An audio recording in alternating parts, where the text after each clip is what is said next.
Mi madre guardó este secreto toda su vida, y yo pagué el precio sin saberlo. La frase me vino como una bofetada la primera vez que la pronuncié en voz alta, años después, cuando ya sabía qué costó aquel silencio. Pero en el instante del recuerdo, la voz que la dice es la misma que tenía entonces. Una voz pequeña, que se interrumpe al ver a las garzas volar sobre el patio de la escuela. Recuerdo los dedos de mi madre apretando mi mano y la luz fría del pasillo de urgencias al entrar por primera vez. Era un día cualquiera de otoño. El recreo olía a hojas húmedas y a pan recién horneado de la lonchera de alguien. Yo estaba en una esquina dibujando garzas en el suelo con una tiza azul que me había robado a la hora del arte. Las garzas siempre me venían en sueños, largas, blancas, como si fueran a llevarse todas las penas hacia el sur. Reía porque había conseguido que una pareciera que iba a despegar. Luego, sin que nadie supiera por qué, me desmayé. Caí de lado entre las risas y el murmullo de los niños, con la tiza todavía sujeta a la mano. El mundo se partió en dos sonidos. Primero, el golpe seco contra el suelo. Después, un coro de voces que ya no reconocía. La maestra, las sirenas, el olor a desinfectante que nunca olvida la memoria. Mi madre corrió como si el mundo le ardiera en los talones. La vi entrar hecha un huracán en la sala de emergencias, los ojos desorbitados, las manos temblando, agarrando una tarjeta del cole que tenía mi nombre. La imagen que más tengo clavada es su mano buscando la mía en el frío aséptico de una sala blanca, y yo dándole vueltas a una garza en la cabeza, sin entender por qué me dolía tanto el pecho. El diagnóstico fue rápido, y la palabra que nadie quiere oír llegó con una frialdad profesional: cardiopatía congénita. Recuerdo cómo la enfermera decía, bloqueo cardíaco, con la misma voz con la que se enciende una máquina. Todo aquello sonó grande y técnico, como si me estuvieran describiendo a una muñeca rota. Necesitaba una intervención que no se hacía allí, en nuestra ciudad, un quirófano en el extranjero, un equipo especializado, plazos que corrían más deprisa que la capacidad de mi madre para juntar dinero. Esa primera noche en la habitación vigilada, mientras yo dormía con el vendaje y el pitido tenue del monitor marcando un ritmo que me parecía ajeno, mi madre no durmió. Se sentó en la butaca y miró el techo como si pudiera arrugarlo y esconder dentro de él sus pensamientos. No habló, a veces me acariciaba el cabello con esa mezcla de ternura y urgencia que la gente usa cuando está en deuda con el tiempo. A veces, sin embargo, su rostro se endurecía, y sus ojos miraban hacia una ventana que daba al patio donde los árboles arrojaban sombras largas. Recuerdo el silencio lleno de ruido, los pacientes que iban y venían, los murmuradores detrás de las puertas, el cliqueteo de monedas, porque, inevitablemente, las monedas empezaron a sonar. La colecta escolar, el bote en la iglesia, las sábanas con firmas que colgaban en el mercado local. La gente trajinó su buena voluntad como quien trae pan.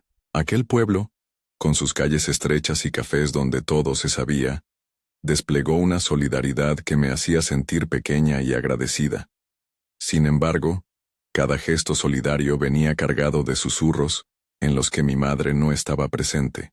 Fue en esos susurros donde comenzaron a aparecer los nombres. No eran muchas voces las que los pronunciaban, pero bastó una para encender un rumor. Zurbin.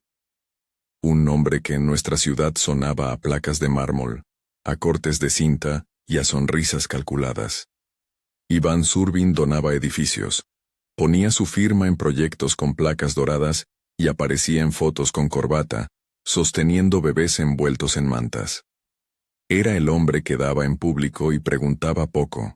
En privado, según se decía, los favores se pagaban en silencio. Mi madre lo conocía de lejos. La gente dice que todos en algún momento conocen a quien tiene el poder. En nuestro caso, el poder fue un nombre que flotó sobre conversaciones en cafés y que, como una sombra, se extendió cuando más lo necesitábamos.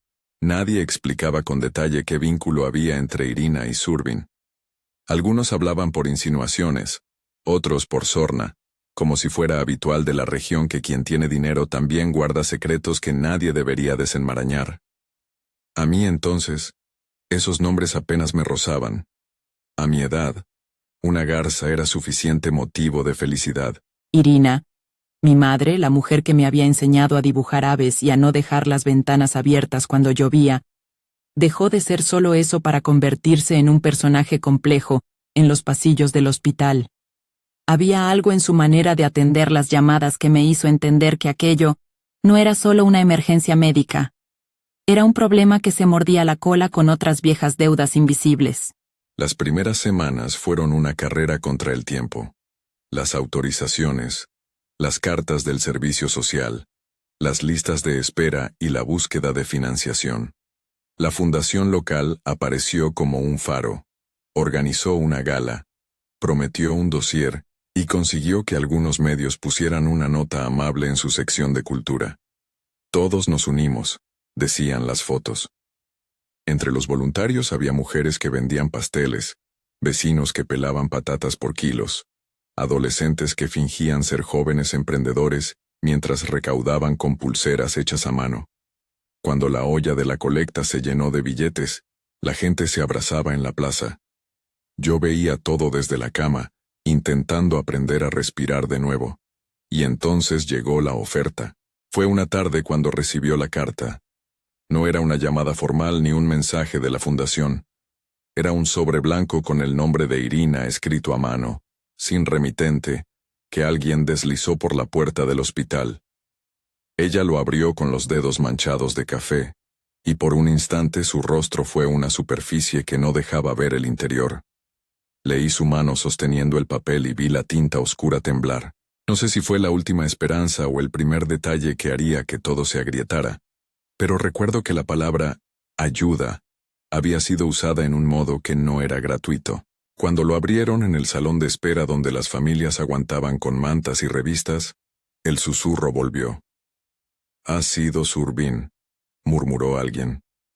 Mi madre guardó la carta en el bolso con una delicadeza casi ritual, y dijo que iba a hablar con la persona que ofrecía el apoyo. No dijo más.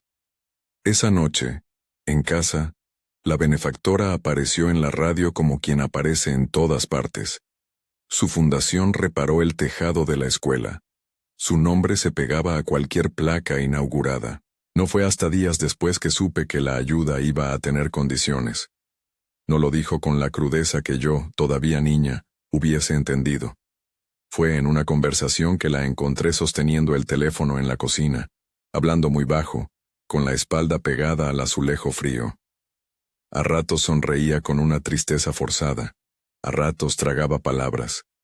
Es solo, hay cosas que no puedo permitir que salgan a la luz, murmuró. Luego colgó sin explicarme. Al mirar su rostro, supe que había algo que la asfixiaba más que su propio desvelo. Mientras tanto, Petro se agazapaba en la otra esquina de la historia. Petro era un personaje que la ciudad conocía por sus altibajos. A veces patrono de pequeñas celebraciones, otras semanas invisible por haberse tragado su sueldo en el traqueteo de las apuestas. Era familiar, no por cariño sino por costumbre desagradable. Su presencia en las reuniones dejaba un regusto a tabaco y promesas rotas. Cuando supo del problema, no vino con una mano abierta. Vino con deudas nuevas y con la manera de mirar a Irina como quien ve a alguien que debe. «¿Necesitas algo? Yo puedo ayudar», dijo, acercando la voz como si compartiera una broma. Nadie en casa se fiaba de Petro, pero la necesidad tiene maneras de afilar la percepción. Si la ayuda de un magnate venía con una letra pequeña, la de un jugador venía con intereses. Las tardes se convirtieron en una sucesión de encuentros que parecían pequeños juicios. Conversaciones en la plaza con vecinos que alargaban la mirada. Visitas al banco. Largas hileras de papeleo en instituciones donde la burocracia parecía jugar a prueba y error con el alma de la gente. Irina salió de su puesto de trabajo, una pequeña oficina de contabilidad, y se lanzó a una jornada doble. De día, papeleo. De noche, visitas a gente que podía dar una mano. Dormía 3 horas y, cuando amanecía, me despertaba con la cara hinchada de no haber llorado lo suficiente. A veces, en la penumbra, me oía recitar garzas en voz baja para que algo dentro de mí se calmara. La ciudad empezó a sangrar rumores. La señora de la panadería comentó que había visto a Iván acercarse a la iglesia. Otro dijo que Zurbin había pedido que la ayuda fuera discreta. Otro, más venenoso, susurró que haber aceptado la ayuda de un hombre así tenía un precio que no se pagaba solo con dinero. Nadie decía explícitamente que mi madre había hecho algo mal. Nadie tenía pruebas de nada, pero las miradas que nos daban cuando pasábamos por el mercado estaban cargadas de una mezcla de compasión y distancia, como quien no quiere tocar una herida por miedo a que sangre sobre su ropa. Hubo noches en que la cocina de nuestra casa olió a desesperación. Irina abría al azar los cajones hasta encontrar lo que fuera: cartas antiguas, recibos, fotografías. Una vieja fotografía me mostró, por primera vez, a una mujer que no reconocí del todo. Irina joven, con un vestido de verano y un hombre a su lado cuyo rostro estaba parcialmente recortado. No había pegatinas ni nombres escritos en el reverso. Alguien con una mano que no había sido la de mi madre había cortado con crudeza esa instantánea. La encontré en un cajón de utensilios, debajo de una libreta con apuntes de contabilidad. Intenté preguntar qué era aquello, pero ella me apartó con una sonrisa triste que no resolvía nada. Un recuerdo viejo, dijo, y luego me contó que las garzas le recordaban a su propio pueblo natal, que la comida de mi infancia venía de cocinas que jamás volveríamos a visitar. Fue su forma de no mentir sin decir la verdad. En paralelo, la presencia de la fundación se hizo cada vez más tangible. Celebraron una cena benéfica y el nombre de mi hija, mi nombre, fue pronunciado en un discurso con una cadencia que pretendía ser conmovedora. La cámara captó mi cara entre la multitud. La imagen dio vueltas en las redes locales. Lo que ninguno de los que aplaudieron supo fue la conversación que tuvo lugar en la antesala del evento. Iván Zurbin, impecable en su traje, le dijo a mi madre algo que yo no pude oír por el estruendo de la música. Pero vi la mano de Irina cerrarse en un puño invisible. Vi cómo su mandíbula se apretaba, y supe que el precio, si es que había uno, se estaba escribiendo en otra lengua. No quiero que se entienda esto como una acusación. En esa época mi madre parecía un árbol con raíces tan profundas que nadie podía arrancarlo sin hacer ruido. Había algo maternal, protector, que la empujaba a aceptar lo que fuera necesario para salvarme. Sus decisiones, por más oscuras que parecieran, nacían de la carne y la sangre. Era una mujer que había aprendido a guardar secretos como quien guarda dinero bajo la cama, no por maldad, sino por instinto de supervivencia, pero cada secreto, por pequeño que sea, se convierte con el tiempo en una losa. En la noche previo a firmar la autorización para la operación fuera del país, hubo una discusión en casa. Alex, el hombre que en esos días se acercó para sostener la casa mientras mi madre se desvivía, habló con voz baja, como quien intenta no romper algo. Alex había sido un compañero de trabajo que, con el tiempo, se hizo camarada. Ofreció ayuda sin preguntas, y cuando la familia necesitó a alguien para sostener el mundo práctico, estuvo allí. Era él quien pagaba las facturas que esperaban por el banco, quien llenaba la nevera cuando Irina no lo hacía. Alex no preguntó demasiado, pero no era insensato. Esa noche, en la cocina iluminada por una bombilla vieja, intentó que Irina considerara otras opciones. Podemos pedir a la comunidad negociar, no firme sin leer, le dijo pasando las manos por la frente, como si quisiera arrastrar de ella algo que no se veía. Irina le miró con una mezcla de gratitud y cansancio. Si no lo firmo, perdemos la posibilidad, respondió. No dijo a qué posibilidad se refería. No dijo que había tenido que pactar silencios. Yo estaba en la cama escuchando, sintiendo cómo el mundo se agrieta en sonidos. Fue entonces cuando, desde la ventana, vi volar una garza. No era una imagen romántica. La garza cortó el cielo con la precisión de un recordatorio. Me levanté sin hacer ruido, y me apoyé en el alféizar. La copla de mi infancia, de aves y viajes, saltó a la superficie. Mi madre, mirándome desde lejos, entendió que yo la miraba. Cruzamos una mirada que guardaba una confesión no dicha, que ella haría lo que fuera por mí, aunque eso la destruyera poco a poco. Al día siguiente, cuando la decisión estaba tomada y la fecha de la operación se acercaba, ocurrió algo que me enseñó una lección larga. Los secretos no son solo palabras que se ocultan. Son tarjetas que se mueven en la baraja de otra gente. Una caja con un sobre llegó a casa. No había remitente. Dentro había una fotografía vieja, deteriorada por el tiempo, de un hombre junto a una mujer joven en un muelle. La mujer tenía mi misma sonrisa. La esquina estaba doblada, y en el reverso había un apellido escrito con tinta que parecía que había llorado tinta. No supe cómo lo supe, pero aquella letra llevaba una inicial que había escuchado en susurros, Z. Cuando se desató el rumor, la ciudad comenzó a dividirse.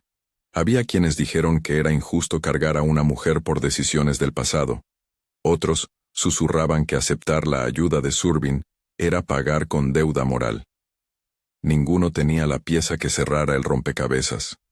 Y todavía menos nadie sabía que, en la cocina de nuestra casa, mi madre había empezado a guardar la correspondencia en una caja bajo la cama, como si las palabras que llegaban pusieran huevos peligrosos. Mi percepción de lo que pasaba aún era la de una niña que no entiende todas las sombras, pero había una certeza. Algo se movía debajo, y aquellas sombras olían a gasolina y a dinero. Petro se acercaba más de lo que era prudente. Su mirada tenía un brillo de oportunidad. Alex intentaba contener la marea con manos sin guantes.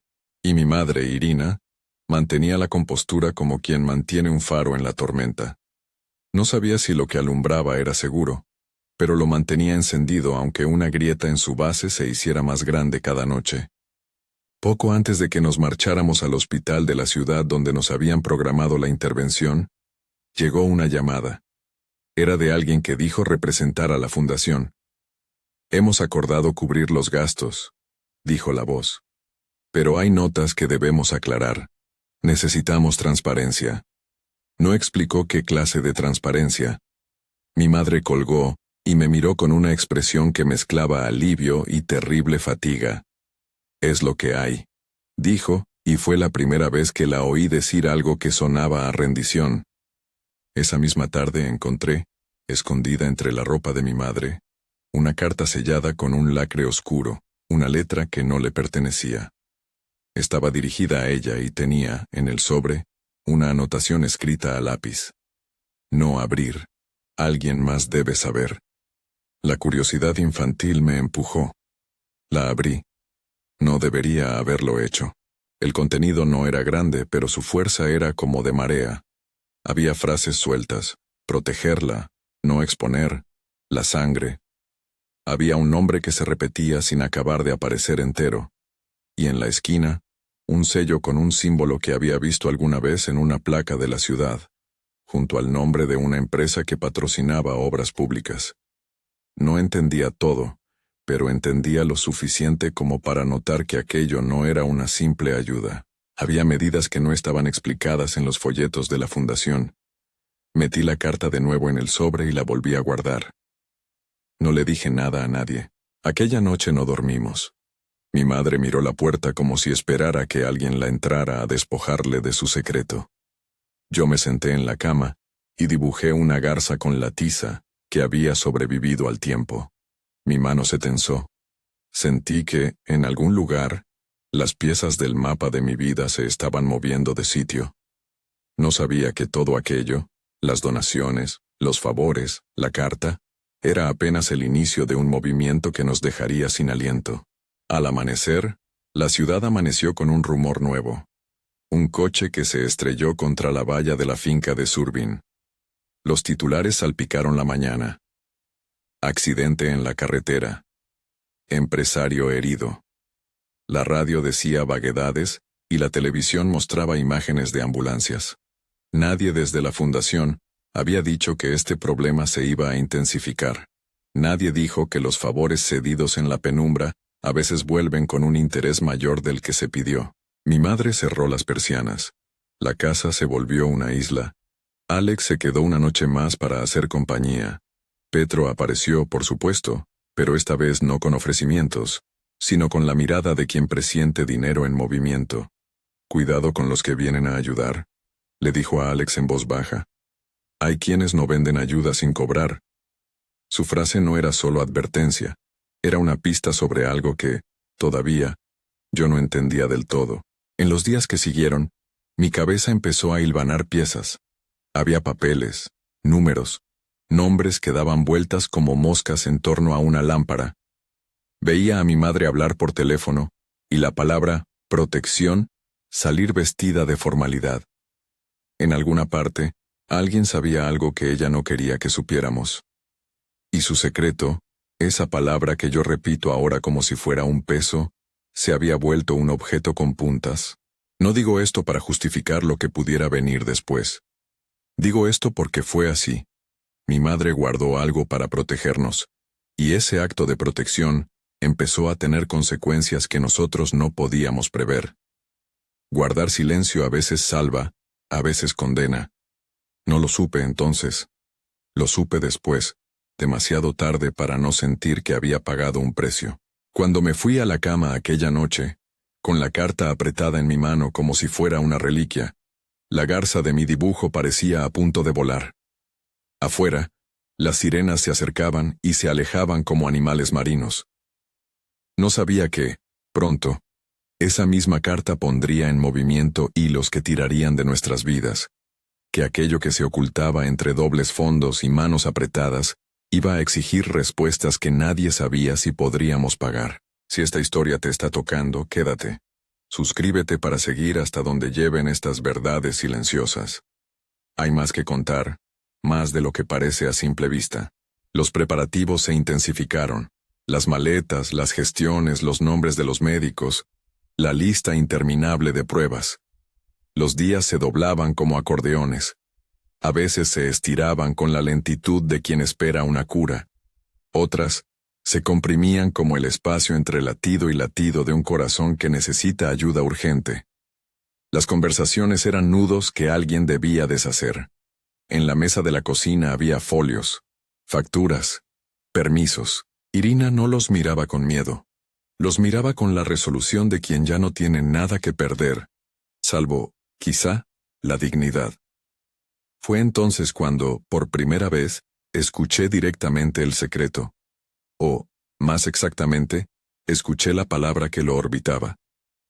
No fue una confesión clara, no fue una declaración con fecha y firma. Fue una frase a medias que mi madre dejó caer como quien suelta una llave. Si alguien lo supiera, sería peor. Dijo, mirando el sobre con la letra que empezaba por Z. No por mí, por ella. Mi pecho se contrajo.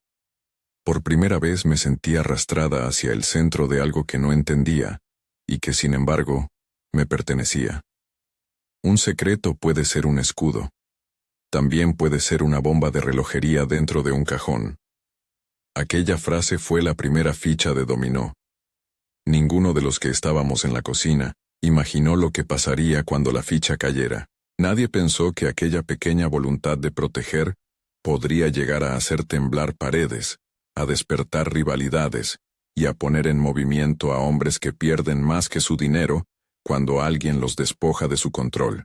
En el hospital, los días corrían con su propia temporalidad. Las visitas de la fundación eran cortas y calculadas. La cámara de la televisión local se acercó para un reportaje, y delante del objetivo, mi madre habló de mi valentía como una madre que quiere dar esperanza. Detrás de las cámaras, sin embargo, los móviles sonaron con insistencia. Palabras intercambiadas que yo no escuchaba, pero que mis ojos traducían en líneas de ansiedad. Una tarde, mientras esperábamos un resultado, me encontré sola en el corredor. Sobre el suelo había manchas de luz que entraban por los cristales.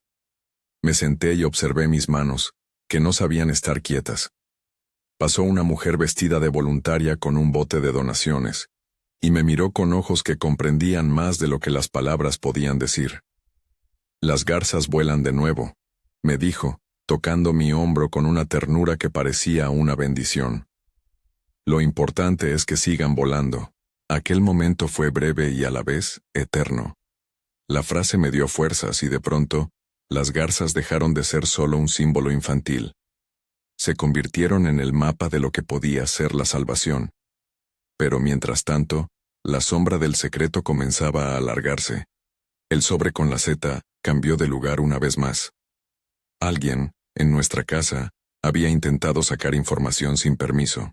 Las cerraduras, las llamadas anónimas, el coche que se detuvo frente a nuestro portal sin apagarse durante demasiado tiempo. La ciudad empezó a respirar de otro modo. Fue en una de esas noches sin sueño, cuando oí a mi madre hablar con alguien que no podía identificar por teléfono. Su voz, en la penumbra, parecía encogerse y alargarse. Había palabras que no debía oír, pero que se filtraron por debajo de las puertas. Protegerla. No queremos que se entere. Seguía siendo una petición de madre, pero en su fondo, había un precio. A la mañana siguiente el coche del hospital nos recogió para llevarnos a la capital. Las maletas estaban cerradas. Mi madre no habló en todo el trayecto. Miraba por la ventana y masticaba una promesa que no soltaba. Yo, con la carta oculta en el bolsillo, comprendí que ya no había marcha atrás. Lo que se ocultaba iba con nosotros. Al llegar a la ciudad, la operativa fue inmediata. Entrevistas, camas, pruebas. El quirófano tenía un olor a metal y a limpieza que me parecía más seguro que el olor a humo y dinero de nuestro pueblo. Allí las cosas se trataban con otros tiempos y con otro lenguaje.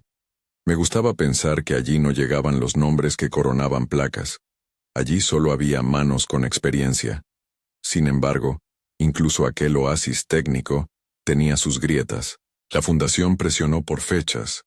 La atención mediática se apretó, y en la esquina de todo aquello, el sobre con la Z seguía latiendo como un corazón escondido. Los días previos a la operación fueron una sucesión de despedidas en voz baja. A la vecina que nos dio un paquete de galletas, a la maestra que lloró en el umbral de la puerta, a Alex que me prometió que vendría a esperar. Mi madre no lloró hasta la noche anterior, cuando apoyada en la barandilla del balcón, dejó salir un llanto contenido que yo escuché como si alguien raspara una puerta vieja. «Te prometo que haré lo que sea», dijo sin mirarme. No dijo qué era ese «lo que sea». No hizo falta. Yo lo entendí. Había cosas que se compran con silencio. La mañana de la intervención se acercaba.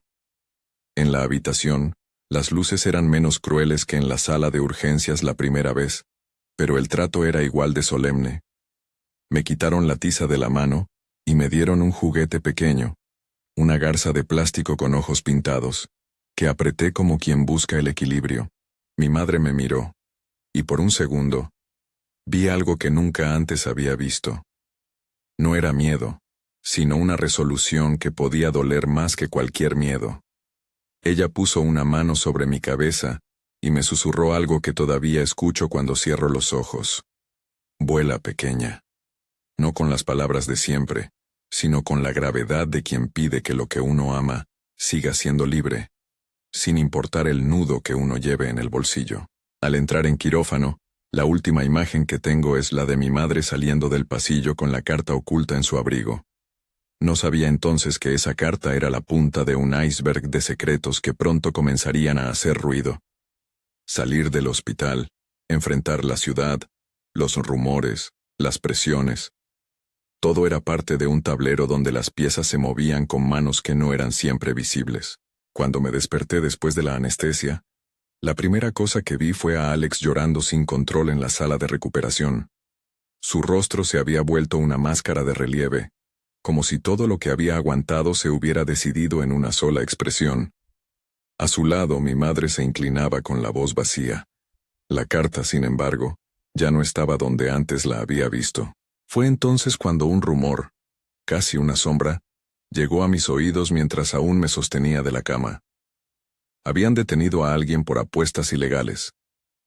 En la noticia que pasaba por la pantalla del televisor de la sala, se mencionaba a Petro de forma tangencial. No sé si fue casualidad o causalidad que, mientras yo volvía a aprender a respirar, el nombre de Petro comenzara a bailar en las noticias. Lo que sí supe era que ese baile de nombres y hechos no era inocuo. Cada movimiento cambiaba el mapa de lo que podíamos esperar. La operación, al menos, fue un éxito parcial.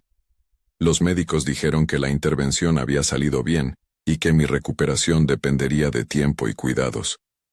Las palabras fueron justas y medidas, sin promesas imposibles. Mi madre lloró cuando le dijeron eso. Lloró sin ceremonias y con una expresión de quien ha dado todo lo que tenía, y sabe que aún así, quedan cuentas por pagar. En su mano, cuando se acercó a mi cama, llevaba el sello de algo que hasta entonces no había mostrado. Una llave pequeña envuelta en una cinta azul. No pregunté. No supe todavía qué abría aquella llave. Lo que sí supe, en cambio, fue que la ciudad afuera no se calmó. La prensa buscaba titulares.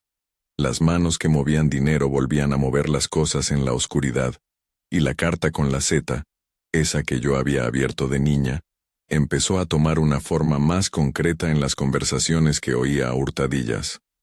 Algunos hablaban de paternidades ocultas, otros, con tono acusatorio, sugerían una relación de dependencia entre mi madre y el poder que representaba un apellido que resonaba en la Plaza Mayor. Yo, todavía algo aturdida, comprendía una cosa. Había algo en esa carta, en ese lacre oscuro, en esas líneas a medias, que no solo explicaba decisiones, señalaba destinos. Mi madre había cargado con un peso para salvarme, y sin saberlo, me había transferido parte de ese precio. No se trataba solo de dinero ni de favores. Era algo más viejo, más horizontal, que como el viento que influye a las garzas, movía nuestras vidas en direcciones que no habíamos previsto. Esa tarde, cuando por fin pudimos volver al pueblo, el coche atravesó el paisaje como si nos llevara fuera del tiempo. La casa olía a limpio y a esperanza gastada. La gente sonreía en la calle con caras que no terminaban de ser sinceras. En el buzón había una nota sin remitente. Cuidado. No decía más. En la esquina, una mujer me miró y me dijo, con una dulzura afilada, «Los secretos siempre pagan factura». No supe si lo dijo por mí o por mi madre. Quizá por las dos. Por la noche, en mi habitación con la garza de plástico en la mesita de noche, puse la carta sobre la mesa, miré el lacre, miré la letra que se doblaba en la esquina como si hubiera llorado tinta, y entendí, con una claridad fría, que aquello era apenas el principio. Había piezas en el tablero que no habíamos visto.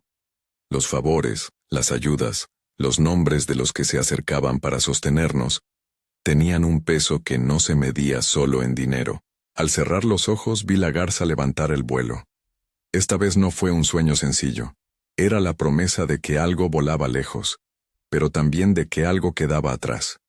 Un secreto, si se guarda con la intención de proteger, puede convertirse en un arma de dos filos. Mi madre lo supo. Yo lo supe después, cuando el precio se hizo presente en miradas, en llamadas desconocidas y en la carta con la Z que nunca dejé de ver en mi memoria. Lo que ocurrió después cambió la geometría de nuestras vidas. Pero eso pertenece a los días que siguieron, cuando los hilos sucios empezaron a tirar con fuerza y la verdad comenzó a asomar, a veces tímida, a veces furiosa. Aquella noche, sin embargo, me dormí con la sensación extraña de que alguien en algún lugar estaba moviendo piezas sobre nuestro tablero sin que nosotros fuéramos conscientes de todo el juego, y supe, como solo se puede saber por instinto, que pronto tendríamos que aprender a pagar o a negociar. No tardó en comprobarse que negociar era un verbo peligroso en nuestra ciudad. Los hilos que yo había sentido desde la cama del hospital empezaron a tensarse hasta chirriar. Llamadas que se cortaban, coches que vigilaban esquinas, voces que cambiaban de tono en el mercado, las piezas que parecían separadas, la carta con el lacre, la foto con la inicial Z, las manos tendidas de la fundación, se mostraron ahora como partes de un mismo tablero, y cada movimiento añadía roce y ruido a nuestra vida.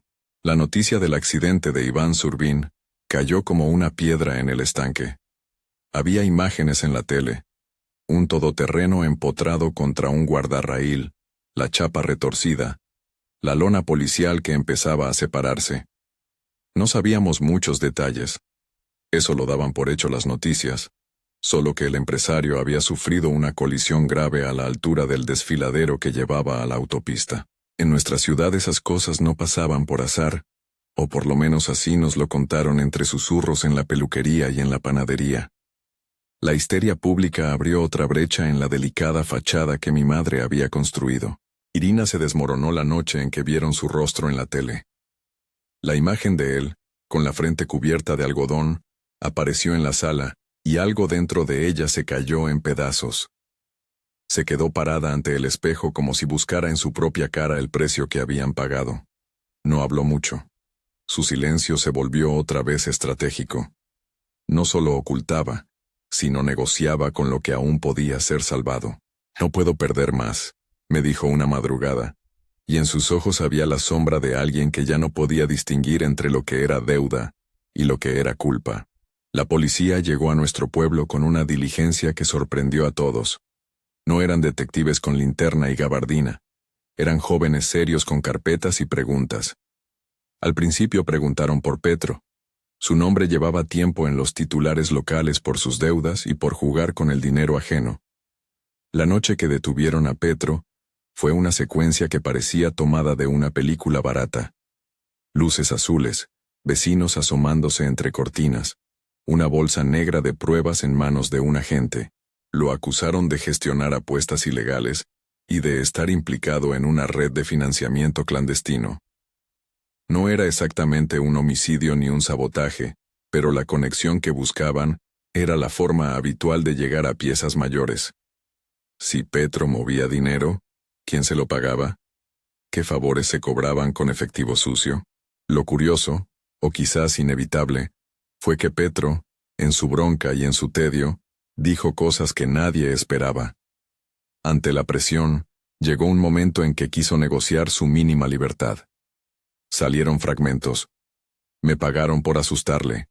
No iba a hacerle daño, solo mandarle un mensaje.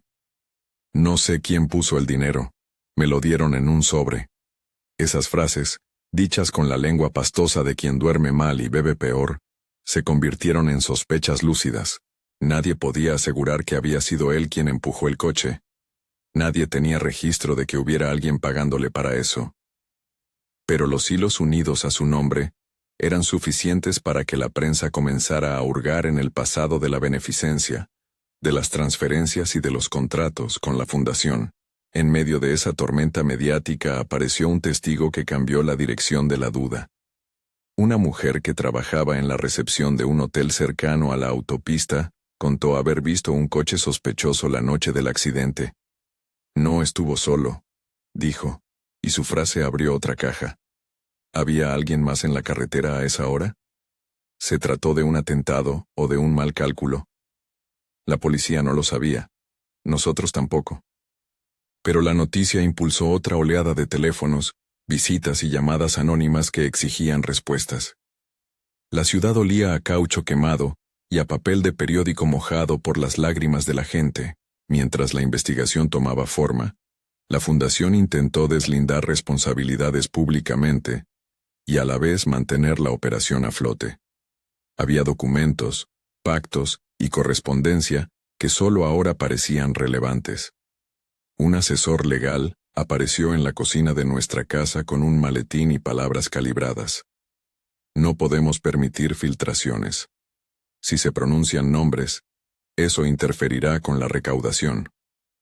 Su lenguaje era neutro y profesional. Su presencia era la prueba de que detrás de una ayuda siempre hay manos que quieren proteger intereses. Irina escuchó sin defense, como quien recibe golpes sin gritar. La vida cotidiana se volvió una coreografía de pequeñas violencias. Había miradas en la escuela. La maestra evitaba preguntas sobre mi ausencia. En el cole, los niños empezaron a dibujar garzas con una nueva solemnidad, como si hubieran aprendido que esas aves también podían llevar rumores. Alex se volvió más frío en sus gestos, sin dejar de estar presente. Suplía con hechos lo que no encontraba en largas conversaciones. En noches de nervios, cuando la casa estaba en silencio, lo veía sentarse en el balcón y fumar mirando la distancia, tratando de pensar en números o en saldos, en lugares donde las emociones no tienen peso. La policía pidió colaboración para esclarecer la cadena de pagos. Un documento apareció, una transferencia que iba dirigida a un proveedor con nombre de empresa y con un concepto críptico. Era una factura que, al menos, justificaba que alguien había pagado la operación. No era la prueba definitiva de nada, pero mostraba que el dinero había pasado por manos que no siempre eran transparentes. En ese punto, lo que más importaba no era tanto la culpabilidad legal de alguien como el efecto de las sospechas sobre la gente que nos miraba. Habíamos pasado de ser víctimas agradecidas a personas con sombras en la frente. El pueblo que nos había rehecho en la colecta comenzó a mirarnos con una mezcla de compasión y distancia. Una tarde, cuando las hojas ya rugían con un frío temprano, Iván Zurbin reapareció. No fue en una visita pública, no necesitaba mostrar caridad ante las cámaras. Lo encontraron en un hospital de la capital, con la cara magullada y la frente vendada. Llegó en silencio y escoltado por su equipo de seguridad. No habló mucho con la prensa. A la gente le bastó con verlo en el umbral del lugar donde se discutían las donaciones. Su apariencia, su ropa, su forma de sostener la voz mientras agradecía efusivamente. Pero detrás de esa imagen, algo se había quebrado. Si antes Zurbin podía ser la mano que da, ahora era la mano que podría reclamar. Fue en medio de su convalecencia, en una de las visitas en las que la prensa no estuvo presente, que por fin supe algo que cambiaba el rumbo.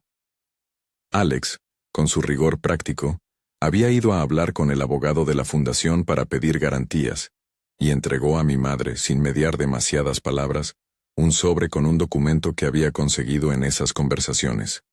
Una copia de una carta, un borrador de acuerdo, en la que se leían condiciones en lenguaje legal. No era una sentencia, pero era un esqueleto de lo que había sucedido. En la carta, se hacía referencia a la responsabilidad de apoyar la operación a cambio de discreción y de resguardar la integridad pública de quien daba la ayuda. La confirmación parcial fue como un escalón que crujía. No era una prueba irrefutable de paternidad, pero sí demostraba que había un acuerdo entre ambas partes y que, por lo menos en papel, alguien había exigido silencio. La palabra discreción flotó en la cocina como un olor inexplicable. Irina se quedó mirándola y por primera vez en mucho tiempo, no negó. Sus manos, antes en movimiento, se quedaron juntas. No habló. Su boca curvó una línea que no alcanzaba a ser una sonrisa ni un gesto de desistimiento. Esa noche, sentí que entre su pecho y el mío, había una frontera que yo no podía cruzar sin permiso. La operación vino, y con ella un tiempo que se movía en latidos. Recuerdo los pasillos del hospital llenos de luces blancas, y gente que hablaba con voces suaves para no asustar a nadie. Dentro del quirófano, la técnica fue impecable. Los médicos, con una profesionalidad que no pedía gratitud ni preguntas, lograron lo que venía a hacer. Abrir y reparar, suturar lo que hacía falta, devolver una promesa biológica a su sitio. Yo dormí, o al menos eso creyeron los que me miraban. En realidad, viajé por un corredor de recuerdos, cada esquina poblada de garzas, cada latido una memoria. Mientras tanto, fuera, la ciudad seguía con su Penelitian. Aparecieron nuevos elementos, mensajes anónimos en buzones, amenazas en voz baja a quienes habían hablado. Incluso una carta incendiaria en la red social del periódico local que insinuaba que algunas manos se habían manchado antes de dar. Nadie aclaró nada con rapidez. Pero la convalecencia me devolvió a una casa que parecía igual, y sin embargo, albergaba un secreto que ya no podía ser controlado. La confesión total llegó de la manera en que llegan las verdades más humanas, sin red y con la voz rota. Fue en una sala de espera mientras yo recuperaba fuerzas, y la gente esperaba en silencio. Los agentes que seguían el caso se habían acercado para pedir una declaración más clara sobre la cadena de pagos. La presión se volvió una ola que rompía en la pared donde mi madre se sentaba. Entonces, ante la posibilidad de que los pedazos de nuestra vida fueran desparramados sin orden, Irina tomó una decisión. Voy a decirlo yo, me dijo con la calma de los que han soplado durante demasiado tiempo. Su gesto era pequeño, pero era la primera vez que la palabra yo se involucraba en la explicación. No sabía cómo reaccionaría la gente, ni qué consecuencias legales podría acarrear. Pero en su rostro había una verdad simple. No podía dejar que otros contaran nuestra historia por ella. Y así, en voz baja, delante de Alex, de la abogada de la fundación y de un policía que tomó notas, Irina empezó a hablar.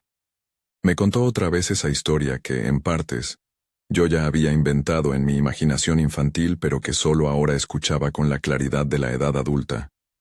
Habló de una juventud precaria, de una noche en la que, sin saber lo que vendría, había aceptado la compañía de un hombre poderoso. Había sido joven, asustada por un fruto que crecía sin plan ni recursos. No se trató de un romance glorioso ni de una aventura. Fue algo crudo, con miedo y con ausencia de opciones. Más tarde, cuando el apellido de ese hombre se volvió una red de posibilidades, ella entendió que podía pedir ayuda, y lo hizo. A cambio, le pidieron discreción. No por ellos, dijo Irina mirando a Alex y luego a mí. Por ella. Era la misma frase que había escuchado de niña, ahora convertida en confesión.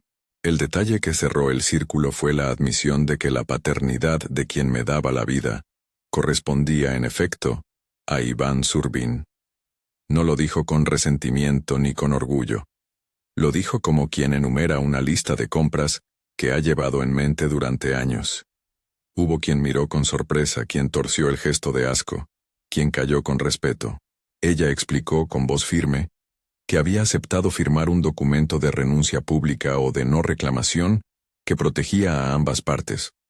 A mí, para que no fuera tratada como un asunto de conveniencia pública, y a Zurbin, para que su nombre no se mezclara con escándalos que dañaran su obra en la ciudad. El coste, dijo, había sido vivir en la sombra, esconder cartas, malinterpretar miradas. Lo hice para que no te quitaran. Fue su frase, y la sala se llenó de un silencio que olía a sal. Las reacciones fueron mixtas y humanas. Algunos se sintieron traicionados, como si la verdad tardía fuera un latigazo. Otros entendieron la lógica brutal de la decisión. En un lugar donde el poder compra imágenes, ella había hecho lo que una madre hace instintivamente: proteger. Las miradas que habíamos soportado comenzaron a tener una explicación, y con esa explicación vino la complejidad moral que pocos sabían cómo juzgar. Jurídicamente, aquello no probaba nada inmediato. La paternidad legal no cambiaba de un plumazo, pero en lo emocional era definitivo. La confesión de Irina no buscó sacar a nadie a la luz. Buscó cerrar la historia con la honestidad que los años le habían robado. Dijo que aquel acuerdo, que la discreción exigida, la había salvado a ella de perder no solo la ayuda, sino la dignidad. Dijo que de haber hablado antes, quizás todo habría sido distinto. Quizás la ciudad habría tenido otras manos para sostenernos. No ofreció hipótesis. Ofreció su verdad. La revelación no acabó con las sospechas de violencia ni con las investigaciones. Si algo dejó claro el caso, fue que el poder corrompe las formas en que la ayuda se ofrece y se recibe. Lo que sí trajo fue una limpieza de conciencia para Irina. Contarlo fue un acto de rendición y de alivio a la vez. Para mí, fue como si la garza que había dibujado en la infancia dejara de ser un símbolo ingenuo y se colocara como brújula moral. Entender que volar no siempre es dejar atrás, sino llevar consigo lo que duele. En los días que siguieron, ocurrieron pequeños movimientos que cerraron capítulos. Petro fue formalmente acusado por su red de apuestas, lo que lo dejó con poco crédito para las cosas mayores. No se le vinculó legalmente con el accidente, al menos no con pruebas contundentes, pero su implicación en el juego sí lo dejó en el ojo del huracán. Las investigaciones sobre el accidente de Zurbin se hicieron largas, y en público quedaron en sospechas y en juicios mediáticos. Lo sensato, lo humano, fue que nadie sacó conclusiones tajantes sin pruebas irrefutables. En lo personal, lo importante fue que Irina renunció a la sombra, y en esa renuncia pidió perdón por las mentiras que había debido decir. La cirugía fue un éxito medido. Los médicos hablaron de tiempos de recuperación, de cuidados, de seguimiento. Ninguna promesa grandilocuente fue hecha, solo palabras medidas, profesionales, que devolvían una esperanza práctica. Yo desperté a una vida donde el pecho ya no dolía tanto, donde aprender a respirar fue una tarea de días y semanas. La recuperación me mostró que la biología tiene paciencia y que las heridas más profundas no siempre coinciden con las que se ven en radiografías.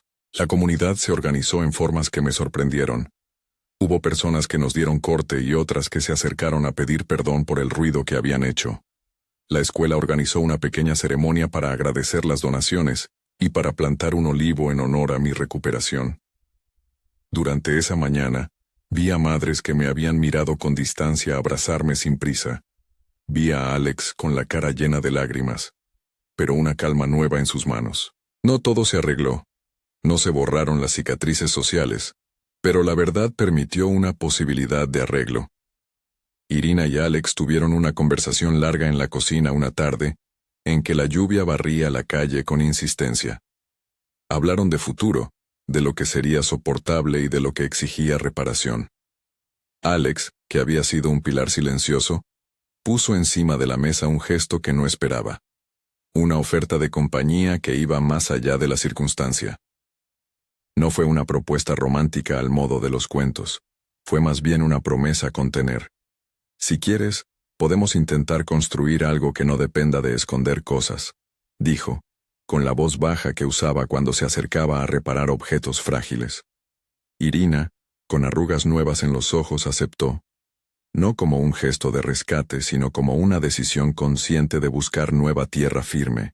El epílogo de esos días no fue una celebración, fue una ordenación.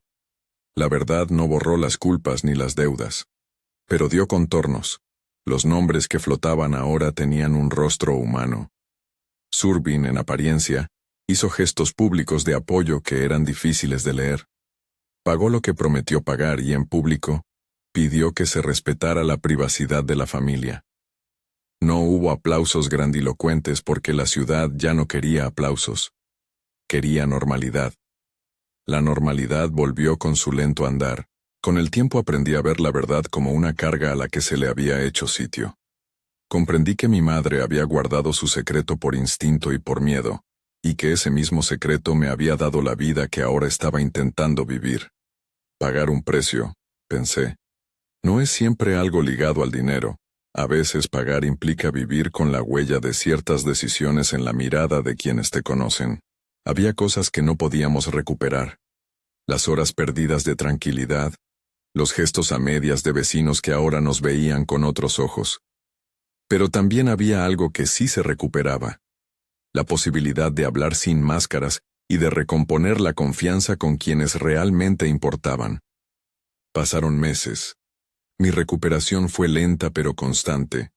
Irina y Alex comenzaron a rehacer la casa en la que, durante tanto tiempo, se había jugado la economía emocional de nuestra familia. Arreglaron ventanas, compraron una cortina nueva para la sala, y en una esquina, colocaron una fotografía mía sonriendo con la garza de plástico en la mano. Fue un gesto pequeño, pero lo sentí como un juramento. A partir de entonces, las cosas importantes tendrían un lugar visible. Aún así, la herida social dejó marcas. Algunos amigos de la infancia desaparecieron, y otros volvieron con silencios incómodos. La escuela, en su sencillez, fue un refugio. Allí, las garzas dejaron de ser dibujo para convertirse en taller. Los niños aprendieron sobre aves migratorias, y durante una excursión cerca de un lago, vi a mi maestra señalar el cielo mientras decía, «Cuando veas a las garzas, recuerda que van hacia lugares mejores». Guardé esa frase. Me hizo entender que mi historia no era única ni aislada. Muchos guardan secretos para proteger lo que aman, y muchas veces, esos secretos requieren tiempo para limpiarse. Hubo un gesto público que me conmocionó. La fundación, después de todo el ruido, organizó una jornada para hablar sobre transparencia y ética en las donaciones. Se habló de límites, de la necesidad de que la ayuda no se use como moneda de cambio moral. Hubo aplausos mezquinos y otros sinceros. Irina asistió, no como protagonista, sino como invitada. Subió al estrado y habló de cómo la necesidad puede empujar a decisiones que luego pesan. No dio nombres, no había necesidad. Dijo que la verdad Aunque doliera, era una puerta hacia la reparación. Recibió un aplauso que fue, esta vez, casi sin implicaciones públicas. Era más bien el reconocimiento de una mujer que había hecho lo que creyó mejor y que ahora quería hacer lo correcto. En lo íntimo, algo cambió entre nosotros. Alex y mi madre decidieron meses después formalizar su relación con una ceremonia pequeña.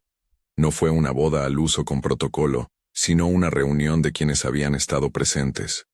Hubo risa, hubo llanto. En un momento Alex se inclinó y puso en la mano de Irina un anillo sencillo, y le dijo, no por el pasado, sino por lo que venga. Ella aceptó con la mirada puesta en mí. Fue la manera en que dijeron, ahora que la verdad está sobre la mesa, nuestra familia puede intentar recomponer sus piezas. Yo lloré. No por lo que se fue, sino por lo que se quedaba. La posibilidad de un hogar con menos secretos. El final no fue un cierre perfecto. El proceso judicial sobre las apuestas continuó, y la investigación sobre el accidente de Surbin quedó en trámites largos. La vida, en su forma práctica, siguió con pagos, citas de seguimiento y reuniones escolares. Pero hubo un momento, una tarde de febrero en la que el sol salió tras la lluvia, en que me senté en el banco del parque y vi volar un grupo de garzas. No era la primera vez que las veía, pero ahora su vuelo tenía una otra nota. Llevaban consigo el eco de todo lo que habíamos vivido. Las aves no se detuvieron a juzgar.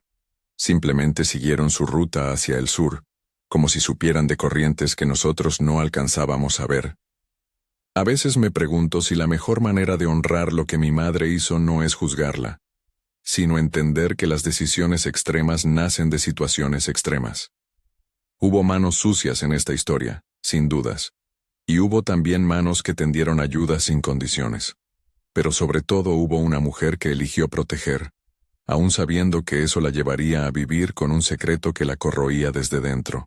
Ella pagó su precio, y yo, de alguna manera, pagué el mío con miradas, con explicaciones, con la necesidad de aprender a respirar sin culpabilidad. Hoy miro atrás y veo que el secreto ya no es una losa, sino una lección. No justifico lo que ha de ser juzgado, pero tampoco ignoro la profundidad de una madre que evade la exposición pública para guardar lo más frágil. Haber perdido la inocencia no fue bonito. Haber ganado la verdad fue necesario. Aprendí que la verdad da opciones, las que protegen y las que reparan. Si hay algo que deseo dejar en claro es esto: la protección puede tomar formas que, fuera de su contexto, parecen oscuras. Conocer el contexto nos obliga a mirar con humanos ojos, no solo con la lente de la indignación. Mi madre me dio la vida, y durante muchos años, escondió algo que creyó salvarnos. Esa elección tuvo consecuencias tangibles y otras más sutiles, pero finalmente su confesión liberó lo que de otro modo hubiera seguido atado. En la última escena que guardo de aquel ciclo, estoy en el muelle del lago, con Alex a mi lado y mi madre apoyada en la barandilla. Las garzas vuelan en formación entrando y saliendo del horizonte. Irina me mira y sonríe con una mezcla de cansancio y alivio. Quizá no lo hice bien del todo, me dice, pero no perdimos lo esencial. Yo acaricio su mano y la comprendo en la forma en que solo la comprendemos cuando hemos visto el precio pagado. No hago grandes discursos. Simplemente le digo, gracias. La imagen final que me acompaña cuando cierro los ojos es la de aquellas garzas desapareciendo en la luz del atardecer, como si llevaran nuestras historias hacia un lugar donde las heridas se aligeran y las decisiones, por duras que fueran, encuentran su camino. No sé si alguna vez entenderé todo. Tampoco creo que sea necesario. Lo que sí sé es que mi madre guardó un secreto por miedo y por amor, que ese secreto me tocó a mí y a nuestra gente, y que al final, la verdad nos dio la oportunidad de recomenzar. Si esta historia te ha llegado, compártela con alguien que pueda entender lo complejo de decidir entre lo posible y lo justo. Y si conoces a alguien que necesita apoyo en una situación similar, en la descripción encontrarás enlaces a organizaciones que ayudan a familias con enfermedades infantiles. No somos islas. A veces, volar en grupo hace menos frío en el viento.